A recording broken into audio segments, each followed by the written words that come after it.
Hey, it's Nelson Searcy, lead pastor of The Journey, and I just want to tell you how excited I am that you've taken the step to fast during Lent. And as you know, Lent begins on Ash Wednesday, March 9th, and it continues for 40 days through Easter Sunday, April 24th.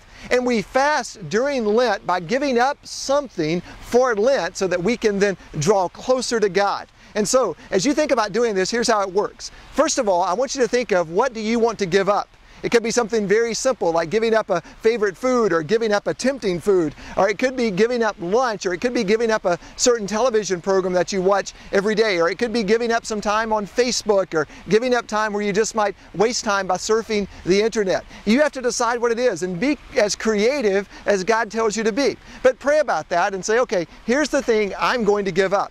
In past years, I've given up soda for Lent. I've given up chocolate during Lent. One time I really stretched myself and I gave up ice cream for Lent, and that ties in really well with what we've been talking about with Bod for God. But at one time I also decided to give up the news for Lent, and I decided I could give up watching the evening news and use that time to draw closer to God. And that's one of the key steps, number two. Once you choose what you're going to give up, then you take the time that you would normally invest in that activity and you invest it in your relationship with God. So you don't just fast from the news or fast from Facebook or fast from chocolate. Whenever you're drawn toward that, or whenever you naturally would have moved toward that thing you gave up, you spend time in prayer and in Bible study. And this is how you draw closer to God. And so a lot of times you give up something that you're tempted by. So whenever you're tempted toward that, you use that time to talk to God in prayer and maybe to memorize a verse or to read some scripture. And then if it's a time kind of thing, you take the 30 minutes you would use watching the news and you spend that 30 minutes with God.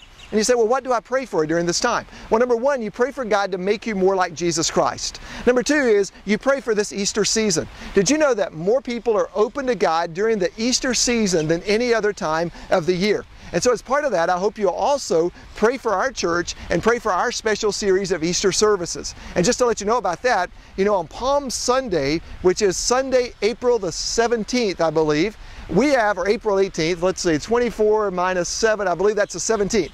So on Sunday, April the 17th, we have a big Palm Sunday service that's going to take place at Meisner Park. And so you can be in prayer for that. And then you can also pray for our big Easter service when we're back at Boca Raton Community High School on Sunday, April 24th at 10:30.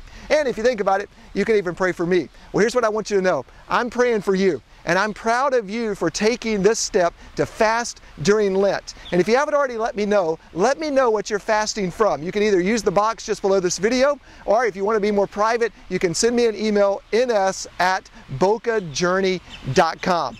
But thanks for watching this video. I'll see you at The Journey this Sunday.